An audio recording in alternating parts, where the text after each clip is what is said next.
یا الله چېرته لاړ شو خدای پاکه چېرته لاړ شو عبادت ته به خلک نه پرېږده خدایه وای خدایه چېرته لاړ شو خدایه د الله نمکي نه راسه خدایه د الله نمکي نه راسه چې موږ قیمت داسې پیدا کړه نو خدایه خدایه دا بس عذاب کې ګیر شو خدایه دا بس عذاب کې ګیر شو خدایه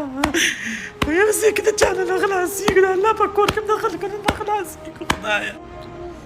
پاکستان کې چې څومره هم زما خواجه سرارونه خویان دي د ټولو ته خواست دی چې وباسئ د الله د رضا دپاره جلوس وباسئ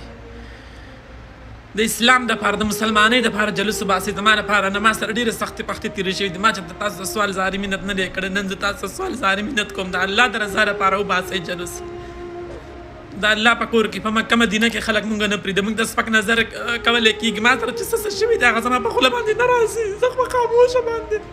چې اوس بعضې کلیپونه ما د وکتل چې دی ډېر په بد حالت باندې د خپل مخ او خپل ځان وهي او ډېر په تکلیف کې دی او دا خبره کوي چې یاره ما په دې حالت کې چې زه عبادت کوم د الله کور ته زه راغلی یم په دې حالت کې ما خلک نه پرېږدي قسمه قسم مطالبې او خنداګانې او قسمه قسم خبرې ما ته خلک کوي ګورې مسلمانانو ورونو دا یو خبره ځان سره نوټ کوي دی داسې یو کور ته تللی دی دی داسې یو ځای ته تللی دی د فتح مکه په موقع باندې رسول الله صلی الله علیه وسلم د غزې د دغې موقع په مناسبت سره فرمایي چې ګورئ زما صحابه کرامو حکم ورته کوي چې کله تاسو فتح مکه او کله مکې مکرمې ته تاسو داخل شوئ نو لهذا چې کومو مشرکینو کومو کفارو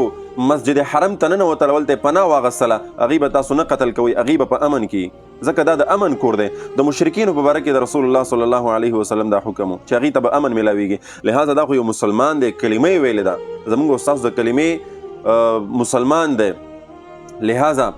تاسو ته پکار دی چې په داسې حالت کې د اپریشیټ کوي دته دومره مینه او سپورټ ورکوي چې د نور څومره ملګري دي هغه هم دغې ماحول ته راشي او دغه دلدل او دغه ګنده ماحول پرېږدي په داسې حالت کې که تاسو مونږه د تنګو او د په داسې حالت کې مونږه ډسټرب کوو کنفیوز کوو نو لهذا الله دې نه کې که دا ماحول او دا دغه پرېښو د دې ذمهوار به مونږ او تاسو یو نو الله رب العزت دې ته استقامت ور نصیب کړي او الله رب العزت